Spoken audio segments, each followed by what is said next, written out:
Televidentes del canal, bienvenidos a este espacio de entrevistas.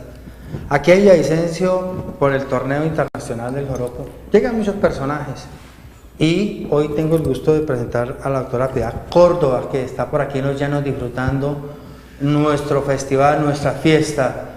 Doctora Piedad, bienvenida al canal. Muchas gracias, Carlos, muy contenta de estar aquí en el llano. ¿Cómo le fue ese transporte de Villavicencio, Bogotá? Hice trampa. ¿Por qué? ¿Qué hizo? Me vine en avión. ¿Le tocó devolverse? No, me vine en avión porque sabía que no había paso. Bueno, doctora, entramos en materia. ¿Qué hace por aquí, por los llanos? Bueno, yo creo que cualquier persona que esté hoy aquí está disfrutando de las fiestas. A mí me encanta muchísimo, muchísimo el llano, me gusta mucho su música. Es una región muy bella, es una región con una inmensidad de recursos naturales, bello, los alcaravanes, bello. A pesar del saqueo que ha habido y el mal cuidado de los ríos, todo el paisaje, los atardeceres y los amaneceres llaneros son absolutamente bellos.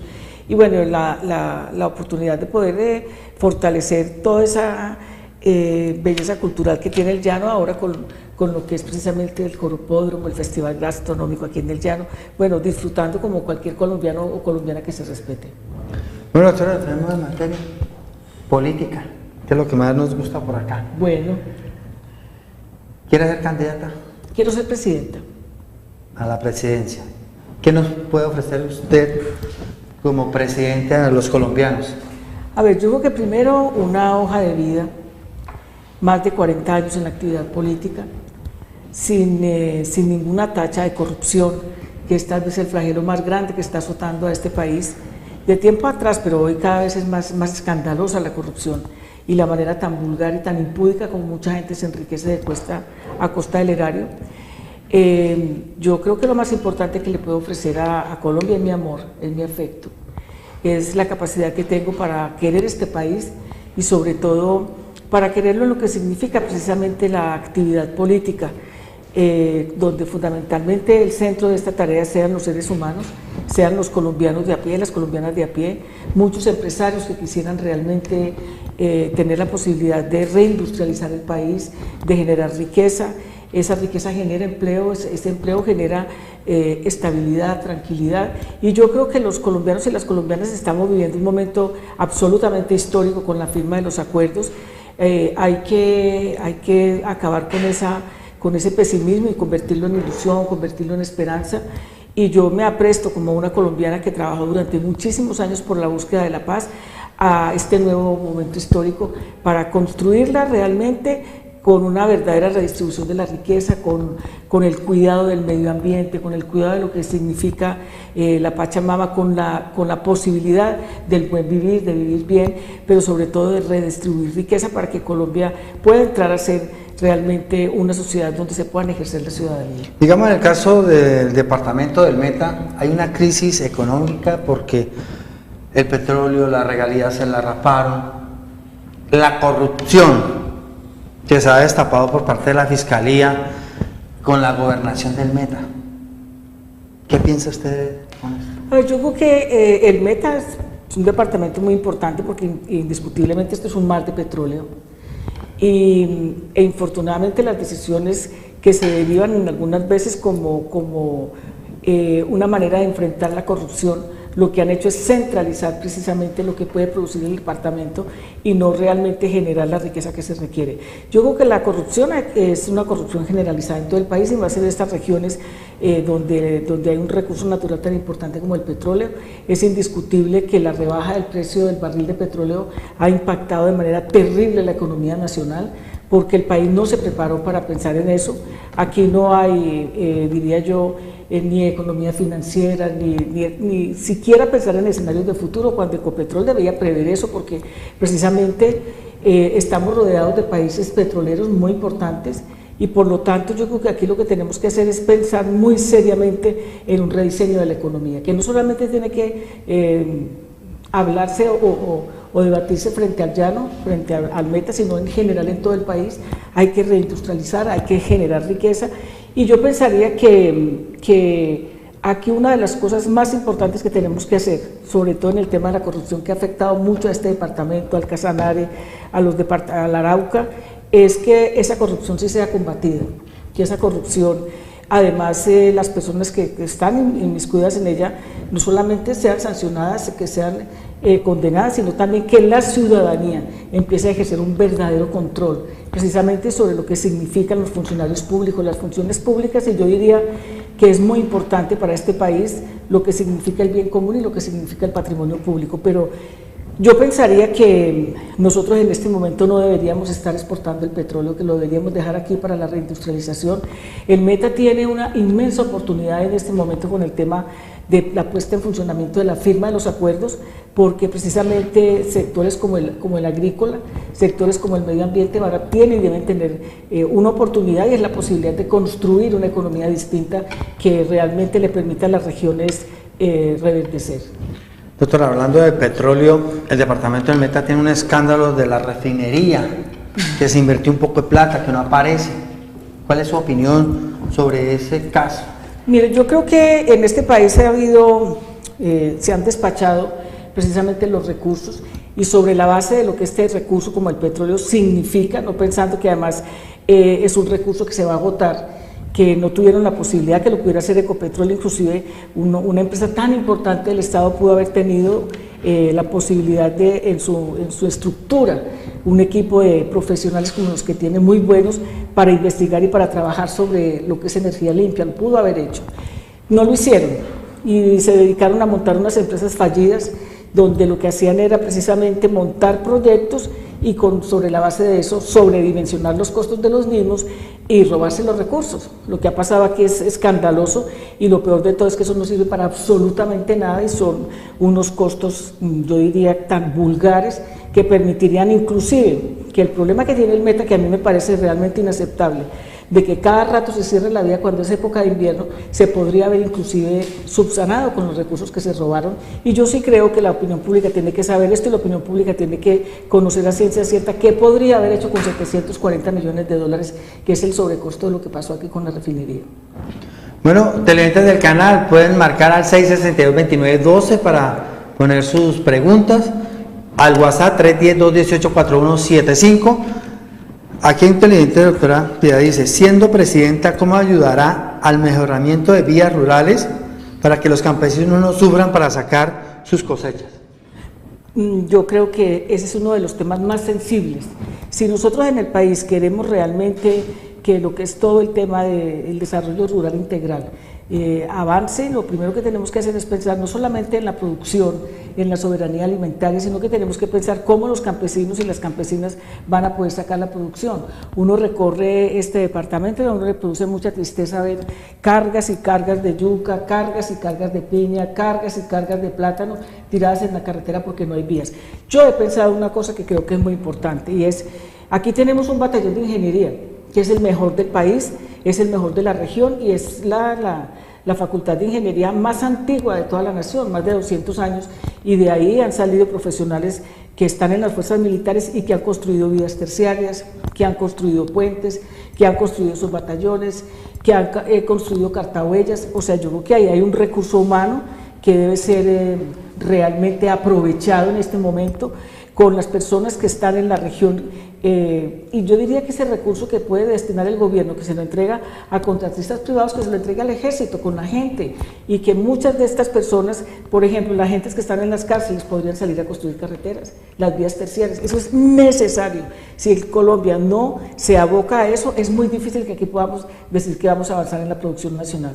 Yo sueño un país que pueda producir su comida, que pueda producir comida limpia, que pueda garantizarle al país que no tiene escasez de comida, pero que además se puede convertir en una despensa de la región, y yo creo que el Meta es un ejemplo. Bueno, para el caso, un ejemplo, la piña más deliciosa de todo el país, y yo diría que de la región, se produce aquí en el Meta, esa piña dulce. O sea que son muchas las necesidades que se tienen, pero yo creo que si el país es cambiar, es capaz de dar un salto en ese modelo de desarrollo económico que concentra la riqueza, que no posibilita que campesinos y campesinas puedan avanzar como un propósito, yo estoy segura que se puede hacer y que se puede lograr. Bueno, doctora Piedad, tenemos otro mensaje por WhatsApp. Dice: ¿qué mecanismo de control aplicaría para acabar la corrupción en municipios y departamentos? Yo creo que hay un mecanismo muy claro, muchos mecanismos, pero creo que fundamentalmente hay que partir como de dos cosas. La corrupción hay que combatirla, venga de donde venga y el que sea. O sea, aquí no puede seguir existiendo casos de personas que porque provienen de las élites que han gobernado este país, que son las que tienen la capacidad de saquearlo realmente, entonces con ellos no se hace absolutamente nada. Primero. Segundo, yo creo que hay que apelar precisamente a las veedurías ciudadanas. Nosotros, los ciudadanos y las ciudadanas, tenemos que tener elementos, instrumentos que le permitan a la gente. Yo lo he vivido aquí en el Meta, yo me he dado cuenta, nosotros, tal vez fue en Puerto Rico, en Puerto Lleras, donde se está construyendo un puente, la gente le hace seguimiento al presupuesto, se está dando cuenta que el puente está costando más de la cuenta, que se está demorando más de la cuenta, y la gente empieza a incoar las acciones que requiere Fiscalía, Procuraduría, Contraloría, para presionar de que los recursos sí se vayan a donde tienen que irse. Pero yo voy un poco más allá, yo creo que precisamente la concepción de lo público, la concepción del bien común, la concepción de lo que significa precisamente los recursos públicos, tiene que ser una tarea del Estado. Y más allá, yo creo que la construcción de la moralidad y de la ética comienza en la casa. O sea, son valores que precisamente las familias o las familias monoparentales o familias extensas tienen que empezar a inculcar a los jóvenes y a las jóvenes de este país para que entiendan que no es más vivo el que no se deja coger, sino que realmente la ética y la moralidad comienzan precisamente por el respeto de lo que nos pertenece a todos como país. Pero hablamos un poquito de corrupción, hace poco lo que pasó con la Fiscalía, el fiscal de corrupción por corrupción. Hoy salió aquí en el departamento del Meta factura para unos jueces, sí, para unos abogados. Vean, yo creo que eso nos lleva también a un debate que es mucho más allá, y es la administración de justicia en este país. Muy lamentable que una persona tan joven como el fiscal anticorrupción ya esté inmerso en un escándalo de esta naturaleza, porque es el afán de enriquecimiento. Eso conlleva precisamente a la concepción de lo que somos los seres humanos. Una persona no es porque tenga más, una persona es porque es un ser humano. Y precisamente la educación que en este país le están dando a las generaciones nuevas permiten que una persona considere que es mucho más importante. En la Fiscalía hay un nido de corrupción vulgar, y yo creo que esto tiene que permitir para que se desarticule todas esas mafias de la justicia. Lo de aquí del Meta también me parece a mí que es muy preocupante que estuvieran vendiendo providencias para desencartar a quienes estaban inmiscuidos en procesos de paramilitarismo. Entonces, no es un problema solamente en sí mismo de decir se robó una plata, recibió una plata. Lo más preocupante de esto es que es la justicia, que es un bien fundamental, es un bien primordial en una sociedad, y que lo que nos está destapando todo esto es que la justicia en este país, llámese la Fiscalía o llámese la Procuraduría o llámese el sistema operativo de la justicia, de la administración de justicia, está involucrado en una corrupción de tal manera que uno se pone a pensar cuánta gente inocente queda en la cárcel porque no tiene con qué pagar, y muchas veces ni siquiera está involucrado en un delito. Pero sobre todo, cómo es de peligroso para una sociedad cuando quienes deberían dar demostración del buen juicio, del buen manejo de la justicia, están involucrados en unas mafias. Nadie cree, uno pierde un proceso si no tiene plata, si tiene plata lo gana. Ese es el final de la conclusión que uno llega a sacar de lo que es la corrupción en la administración de justicia. Bueno, siguen los televidentes mandando mensajes por WhatsApp. Me dicen, ¿cómo apoyaría a los estudiantes para programas de intercambio en el exterior y que a su regreso apliquen lo aprendido en sus comunidades? Yo estoy muy decidida, sobre todo en el país, a apoyar la educación pública, la educación gratuita, la educación además que garantice una educación para la liberación, para formar pensamiento crítico, para tener conocimientos y no simplemente para acumularlos. Y estaría muy comprometida porque lo creo, porque además lo veo como una necesidad del país, la formación de conocimientos que puedan ser realmente competitivos en términos precisamente del desempeño laboral, los jóvenes y las jóvenes de este país, que tiene que ser la preocupación de cualquiera de nosotros que esté pensando en que el país realmente tiene un déficit muy grande y una deuda muy grande con los jóvenes.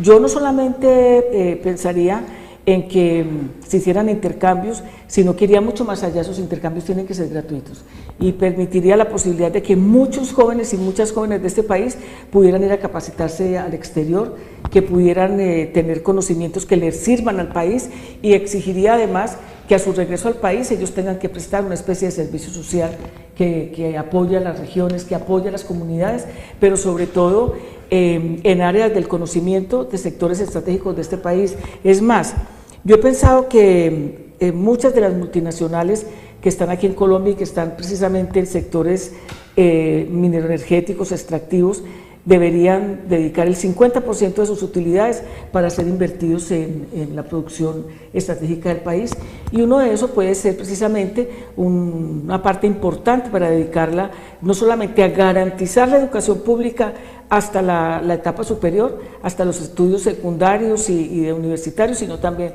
para capacitarlos, y eso puede salir, esos recursos pueden salir de ahí, como también he pensado que ellos deben pagar un impuesto para la paz que se puede dedicar a las vías terciarias, impuesto para la paz que se tiene que dedicar a nivelar el desnivel que existe en el sector rural, en el campo, donde la pobreza es mayor, donde es mucha más la gente que no estudia, que no puede ir a la universidad. O sea, aquí no hay que inventarse cosas, sino que lo que hay es acomodar una economía que beneficia, que se concentra y que no reparte la riqueza que tiene el país. Doctora Piedad, aquí nos dicen, ¿cuál es el vínculo que tiene la doctora Piedad con las FARC? A ver, yo creo que a mí me gusta mucho que me hagan esa pregunta, ¿sabe por qué?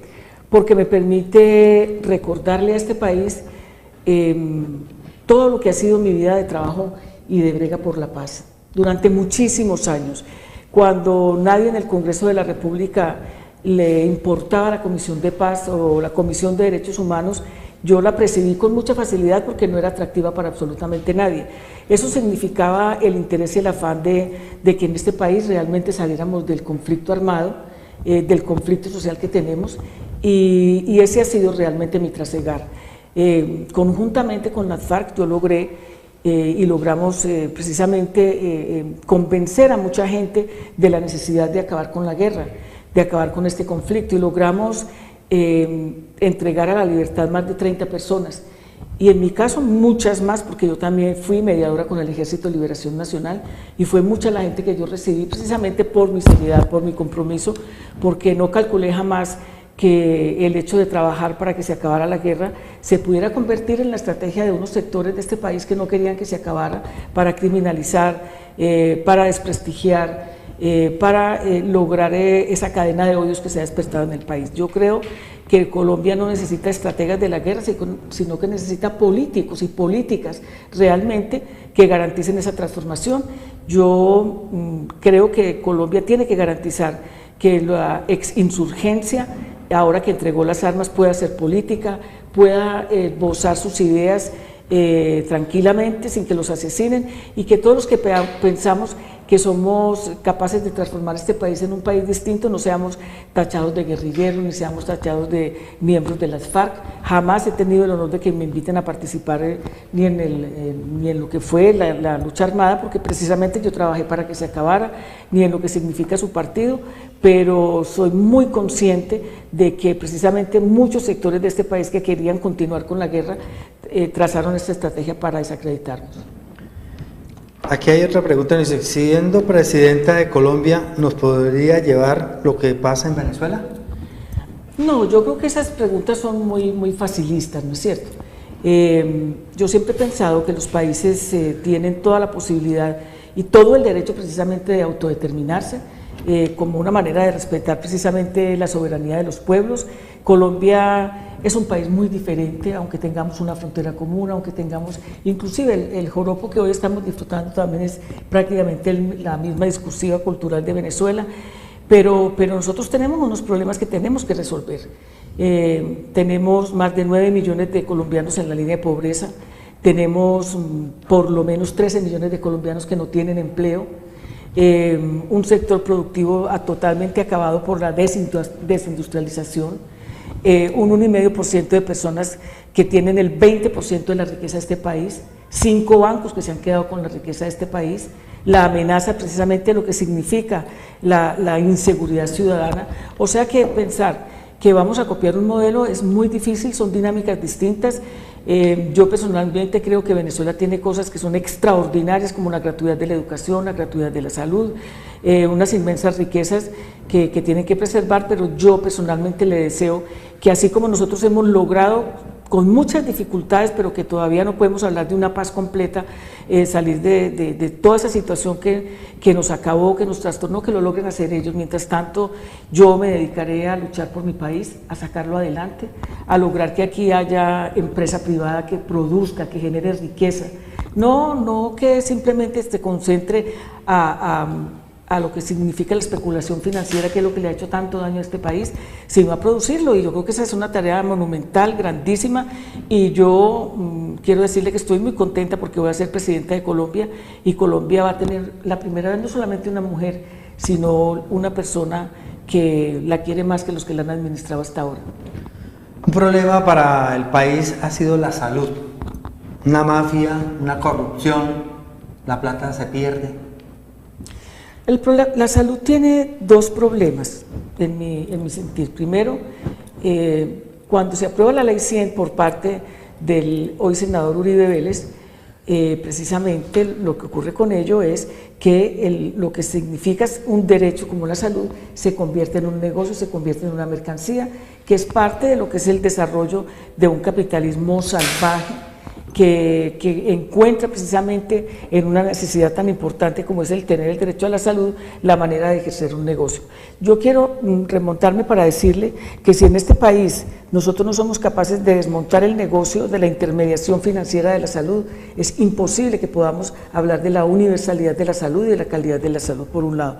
Por el otro lado, nosotros tenemos un modelo económico que precisamente no garantiza la generación de riqueza, que le permita, por ejemplo, yo pienso en mi gobierno, yo quisiera siquiera fortalecer 50 hospitales públicos, que la gente tenga acceso a una salud de calidad, que no pase como ahora que una persona pide una cita y se puede pasar un día entero muriéndose, boqueando a la puerta del hospital, porque la plata de la salud está retenida en la intermediación financiera, por un lado, y por el otro lado, una persona con una enfermedad catastrófica, si no tiene plata no puede curarse, y por el otro lado, si pide una cita para un tratamiento de esas enfermedades catastróficas, la cita le puede durar 2 años, le puede durar 3 años. Y lo que yo busco en mi gobierno es calidad de vida, que la gente tenga la posibilidad de vivir dignamente, del buen vivir, y eso se puede hacer. La salud y la educación tienen que ser 2 derechos que se le arrebaten al sistema financiero y que le garanticen a la gente precisamente que lo puede ejercer. Yo creo que la bomba pensional es otro problema, porque también está intermediado por el sistema financiero, y eso es lo que no posibilita realmente que la gente tenga acceso universal a ese tipo de derechos. Aquí es muy difícil pensar que las futuras generaciones se van a pensionar. Es casi imposible con el juego y el manejo que se está haciendo de lo mismo. Pero esa es una preocupación, yo creo que de las más sentidas de esta sociedad, el problema del acceso a la salud, y le reitero con la absoluta certeza de que en mi gobierno nosotros vamos a transformar esto para que pueda realmente ser un derecho, en un negocio como es hasta ahora, fortaleciendo siempre lo público. Por ejemplo, yo decía en el tema de la vivienda, nosotros tenemos un déficit de vivienda de 3,5 millones de viviendas, un déficit muy alto. Yo aspiro a que en mi gobierno se construyan siquiera 1,5 millones de viviendas, y le voy a decir cómo, con lo que le mencioné anteriormente. Primero, sistemas solidarios y cooperativos. Segundo, vuelvo al tema del batallón de ingeniería del ejército. Yo le entregaría los recursos de la vivienda de interés social al batallón de ingeniería del ejército. Miraría claramente sectores de la vida de este país que no tienen ninguna posibilidad de aportar precisamente a esa vivienda de interés social, pero podrían aportar con la mano de obra, construir ellos mismos, que el batallón de ingeniería del ejército trabajara mancomunadamente con ellos, que las facultades de arquitectura del país, sobre todo las universidades públicas, hicieran los diseños, los estudios de suelos. Pero le agregaría una cosa más. Nosotros aquí en el Meta tenemos un departamento que es un ejemplo de lo que fue precisamente la guerra, la manera como le afectó al Meta la guerra. Entonces, si yo, por ejemplo, voy a ir a Casillas, o voy a ir a Mesetas, o me voy a ir a Puerto Lleras, a cualquiera de los municipios más afectados por la guerra, pues hombre, y yo me voy a hacer por lo menos, por decir algo, en Casillas 1,000 viviendas a las víctimas. Pues hombre, llamo al batallón del ejército, llamo a las comunidades afectadas para que mancomunadamente se trabaje, pero también llamaría a los presos que están en la cárcel de Casillas para que ellos salgan a trabajar, se les genera a ellos un ingreso, vuelven y les mejora el nivel de ingresos de la gente. Pero no simplemente una casa, no, que tenga centro de salud, que tenga guardería, que tenga centros recreativos, que tenga su iglesia para los que les guste ir a la iglesia, sea la que sea, y un verdadero programa que involucre a la comunidad, nada regalado, porque el paternalismo y el asistencialismo no han hecho absolutamente nada, pero sí procurar que la gente tenga acceso. Y creo que hay que volver a algo que es muy importante, que fue muy importante aquí, el Instituto de Crédito Territorial. ¿Sí o no? Sí. Como también, por ejemplo, que lo que fue el INURBE después, hasta que el señor Pastrana, que por eso se entiende también con Uribe, lograron volver con la VR prácticamente inalcanzable. Ah, es que Piedad va a dejar sin trabajo a los constructores, no, los que quieran hacer vivienda suntuaria y la quieran comprar, que la compren, y los otros que la hagan para ellos.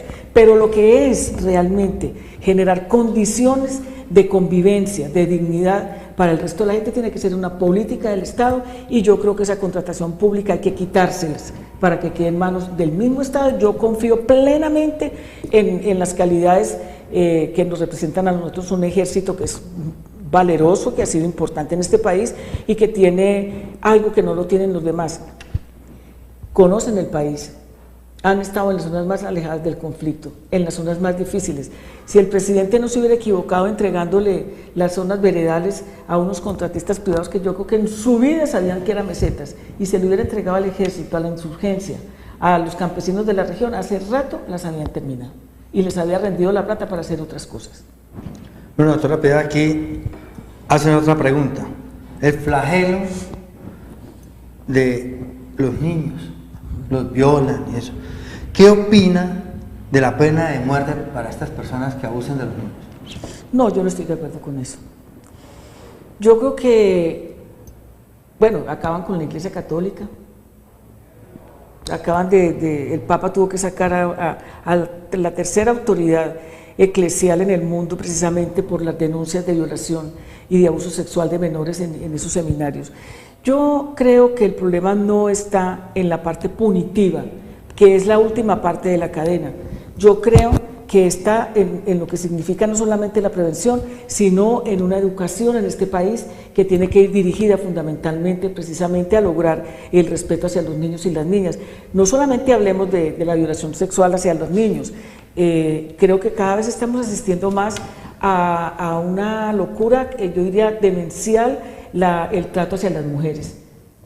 La noticia permanente aquí en Colombia es la manera como violan a las mujeres, como golpean a las mujeres, como maltratan a las mujeres, y eso parte de un sistema de valores, de un sistema educativo, donde acabaron la historia, acabaron las humanidades, acabaron la geografía, y nunca más se volvieron a acordar precisamente del respeto a la diferencia, del respeto por la otredad, de la importancia que tiene para un país cuidar a sus niños y a sus niñas.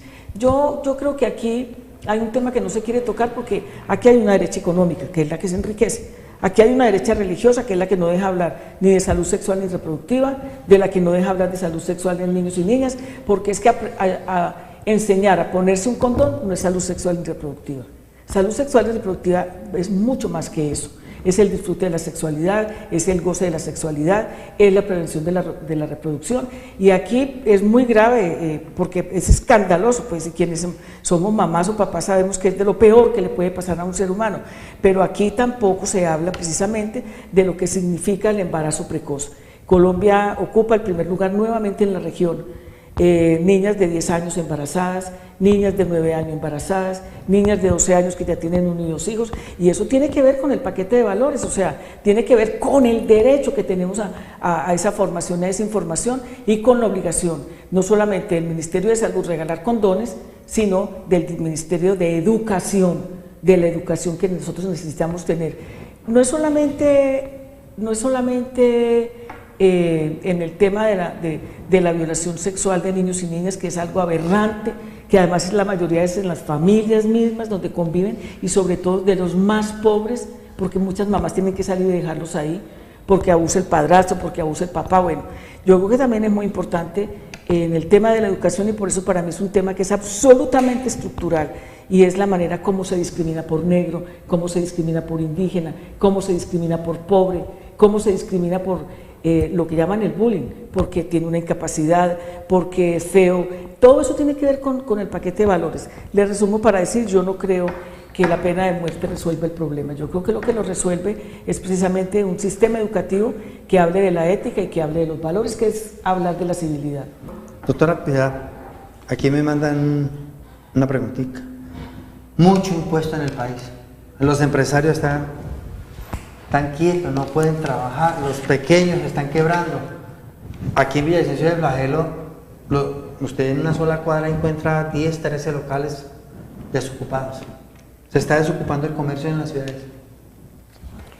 A mí ese es un tema que me gusta mucho, porque cuando estuve en el Congreso, en varias oportunidades fui miembro de la Comisión Económica, de Asuntos Económicos, y yo siempre estuve muy en contra precisamente de la manera como aquí no garantizan no solamente la iniciativa privada a través de las pequeñas y medianas empresas, que tienen que tener una certeza jurídica y una garantía para poder empujar precisamente la producción del país.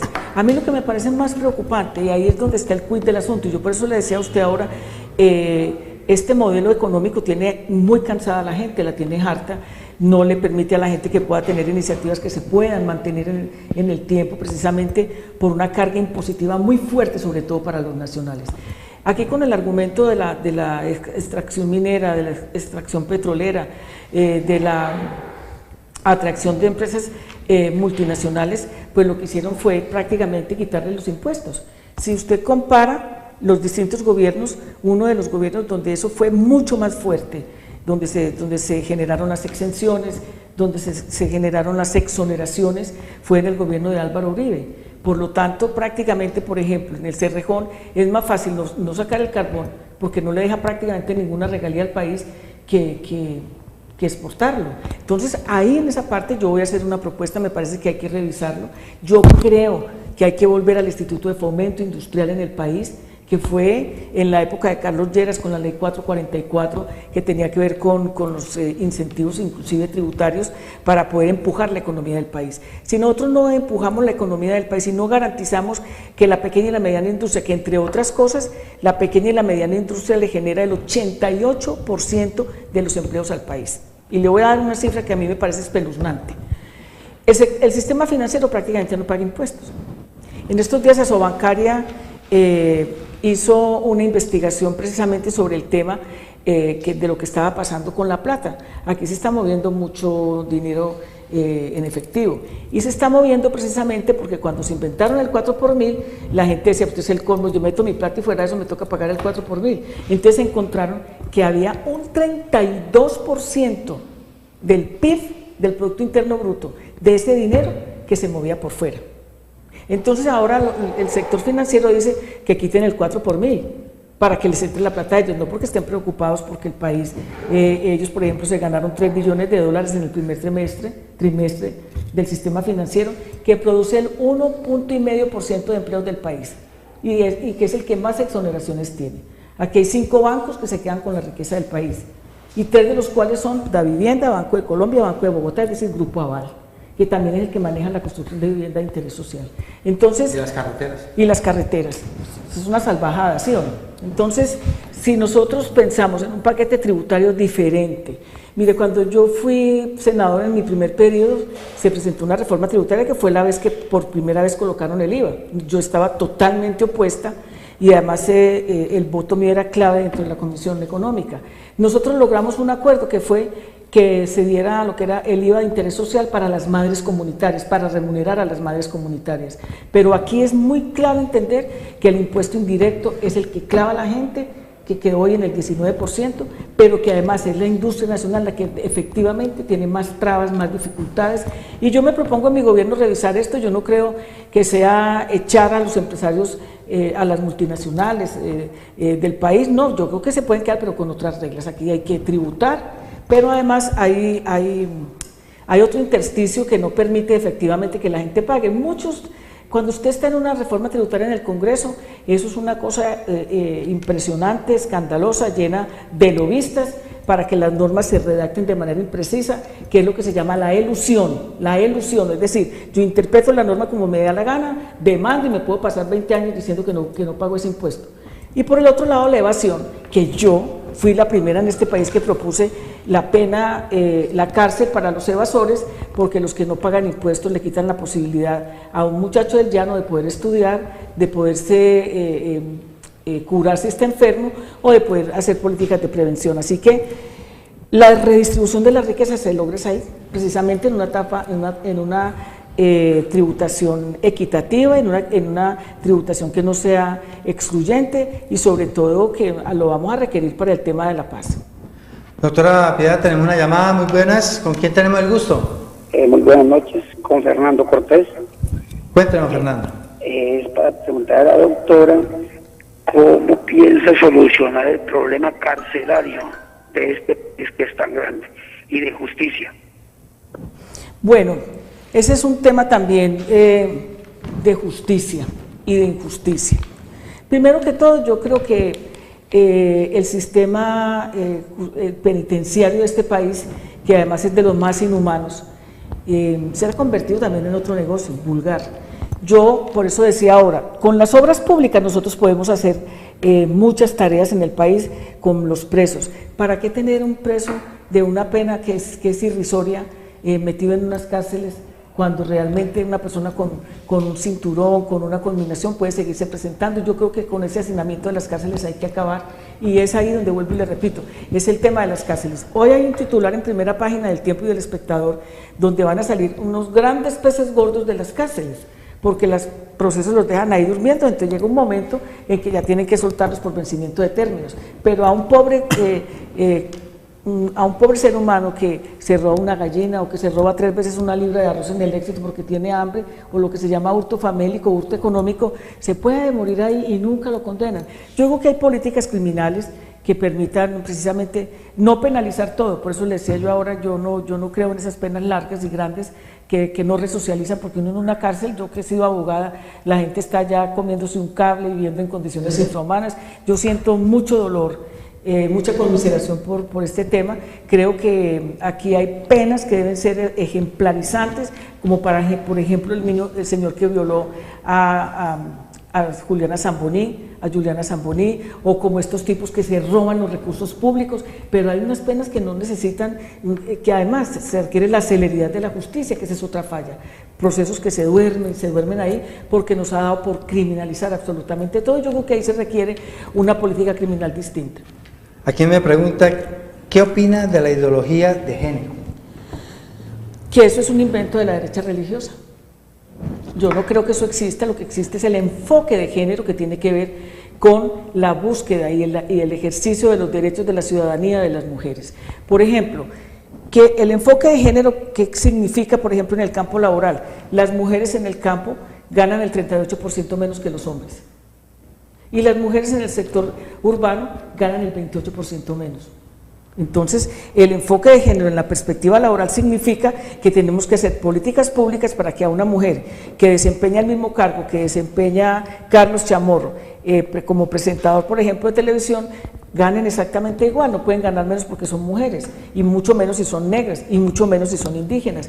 El enfoque de género significa que las políticas públicas del Estado deben ir garantizadas a una maternidad libre de riesgos, a un parto sin sufrimiento, tienen que ir garantizadas a que las niñas tengan los mismos derechos de entrar a la escuela, a la guardería, tengan las mismas posibilidades de entrar a la universidad, pero que además se les incentive el derecho a estudiar carreras que no tienen que ser exclusivamente de las mujeres. El enfoque de género significa que los hombres y las mujeres compartan las tareas domésticas en iguales condiciones. El enfoque de género significa que en los acuerdos que se firmaron para la paz, las mujeres que viven en los sectores rurales, las mujeres que viven en los sectores campesinos, tengan la posibilidad de apalancar a través de políticas públicas la igualdad. El enfoque de género es la igualdad, lo otro es un invento de unos sectores ultramontanos como el señor Ordóñez, pero eso no existe en ninguna parte, es una manera de aplastar a las mujeres. Otra pregunta que me Otro enfoque de género significa que las mujeres estemos el 50% de mujeres en el Congreso y el 50% de hombres, y este país se transforma. Yo lo voy a hacer. Por ejemplo, mi gabinete, cuando yo empiece a ejercer la presidencia, va a ser la mitad de mujeres y la mitad de hombres, y van a ser negros, y van a ser negras, y van a ser indígenas, y van a ser campesinas, porque esa es la diversidad de este país. Bueno, tenemos otra pregunta aquí. Dice, para la campaña presidencial se necesita mucho dinero. ¿Usted va a cobrar la indemnización del Estado por el fallo de la Procuraduría para utilizarlo en la campaña? No. Primero que todo, yo cumplí los requisitos de la demanda que gané en el Consejo de Estado, que es presentar la solicitud precisamente ante la Procuraduría General de la Nación, o sea, la indemnización, porque yo creo que quien debe pagar esa plata es el exprocurador, no el pueblo colombiano, porque no fue el pueblo colombiano el que me inhabilitó con pruebas falsas, ni de manera ilegal, ni injusta, durante 32 años que logré reducir a 6. Yo dije que el día que yo recibiera la plata iba a conformar lo que se llama un patrimonio autónomo para dedicarlo precisamente a préstamos baratos a mujeres pobres, a mujeres negras, a mujeres indígenas, es decir, una especie de banco de la mujer, mujeres para estudiar, mujeres atletas, mujeres para pequeños emprendimientos, y estoy muy contenta porque eso es lo que voy a hacer. La política, el ejercicio de la política se hace como lo estamos haciendo nosotros, recogiendo firmas para inscribir la candidatura por todo el país, recorriendo el país. Yo creo que ese negocio del ejercicio de la política a través de ingentes recursos de dinero se tiene que acabar, y por eso es que la gente no cree ni en los partidos, no cree en los movimientos políticos, porque son más bien una franquicia electoral para quedarse con los contratos, con los puestos, para que el Estado sea exclusivamente para ellos. Yo prefiero hacerlo con la gente, así sea con rifas, con alcantarillas, con lo que la gente quiera donar, y yo estoy segura que eso es mucho más transparente para llegar a la presidencia. Doctora Piedad, Colombia ha subido el incremento de los cultivos de narcotráfico. ¿Qué va a hacer en este tema? A ver, yo creo que en esto uno tiene que ser supremamente claro. Si usted monta un negocio de arepas y las vende de manera extraordinaria, pues usted sigue vendiendo porque se las siguen comprando, ¿sí o no? Si yo monto un negocio de ternera a la llanera y se mantiene lleno a reventar, pues yo sigo expandiéndome porque me siguen comprando. Este es un tema de decisión política. Este no es un tema de que sencillamente nosotros tenemos que asumir los costos de un tema que es global, que es mundial. Para nadie es un secreto que el mayor consumidor en el mundo son los Estados Unidos, y tiene que haber una política seria, no solamente de prevención, porque realmente creo que lo que tiene que mirar este Estado es que es un sistema que posibilita que la gente se pueda dedicar a eso. Mire, yo conozco mucho ese tema y yo le garantizo a usted que un campesino que tiene que estar corriéndole al ejército porque le van a coger el cultivo, si tuviera las vías terciarias, si tuviera garantizado el comercio de sus productos, ¿para qué se arriesga con un negocio que definitivamente, pues obviamente que el mundo está decidido a eliminar? Entonces es un tema de decisión política, es un tema de compartir globalmente la responsabilidad precisamente del mismo, y es también la posibilidad de que haya una justicia que realmente sancione. No al campesino al que le cogen un cultivo que finalmente no se gana nada, no, que sancionen claramente a quienes hacen parte de esta cadena. Y le voy a decir porque además, que es la parte que me parece a mí más peligrosa. Primero, porque eso financia todos los grupos en todo el mundo del paramilitarismo, no solamente aquí en Colombia. Segundo, porque eso banaliza la política de tal manera que ellos compran las elecciones, compran los presidentes, compran los congresos. Entonces esto cada vez más se va convirtiendo en una amenaza para la democracia. Pero claramente aquí en Colombia yo no comparto que a los simples campesinos los persigan cuando no tienen alternativas, porque es el modelo el que los excluye y el que no les garantiza que se puedan dedicar a otro negocio. Tenemos una llamada de un televidente. Buenas noches, ¿con quién hablamos? Aló, buenas noches. Sí, buenas noches. Con Diana Patricia Varela. Diana, cuéntenos. Doctora Piedad, buenas noches. Buenas noches. ¿Qué piensa, qué opina de la jornada única para los estudiantes? A ver, primero que todo yo quiero felicitar a los maestros que recientemente llevaron a cabo el paro aquí en el país. Creo que en muchísimos años donde los maestros habían reclamado mejores condiciones para la educación, había sido absolutamente puesto de espaldas a la realidad presupuestaria del país. La reforma que precisamente logra que el sistema de participaciones y lo que tiene que ver con la educación hubiera sido saqueado para entregarlo a otro tipo de cosas, fue lo que posibilitó precisamente lo que vimos. Mire, yo soy hija de maestros, mi mamá todavía es una mujer que es maestra y tiene 83 años, por eso amo tanto este sector, y creo que no solamente era el aumento salarial de los profesores, sino que los maestros hicieron una tarea titánica para lograr realmente recursos que logren mejorar las condiciones de los centros educativos del país, que logren mejorar las condiciones de la calidad educativa del país y sobre todo que precisamente, yo estudié en jornada única, nosotros estudiamos por la mañana y por la tarde. Yo creo que lo más importante en este país es tener una educación que le garantice la cobertura a todos los niños y las niñas, y vuelvo y reitero, hasta la secundaria y hasta la universidad. Creo que lo que se logró con este paro no se había logrado en muchos años, y yo le quiero decir una cosa: los partidos, cuando se hizo precisamente esa reforma que logra quitarle los recursos a la educación, se pusieron de espaldas de la educación, y por eso tenemos el fracaso ético que tenemos en el país, porque yo, que soy una persona que recorro la Colombia profunda, que voy a los corregimientos de los departamentos, que recorro el Chocó, que conozco el Pacífico, que conozco el Caribe, da grima, por ejemplo, que un niño tenga que caminar 2 horas para llegar a una escuela porque no hay escuela, o que hayan unas escuelas desvencijadas donde no hay profesores.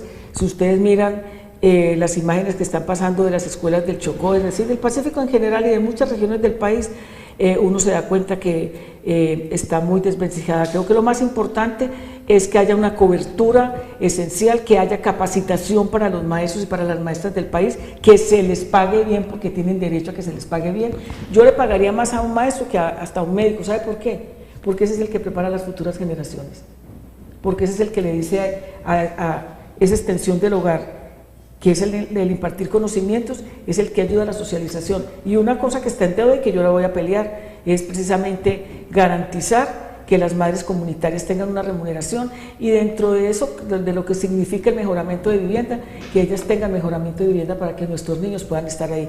Mis hijos, 3 de mis hijos estudiaron en hogares de bienestar de madres comunitarias, y creo que es una deuda que tenemos con este país. Así que yo felicito al magisterio, felicito a FECODE y felicito a los maestros que fueron capaces de abrir un debate tan importante en este país.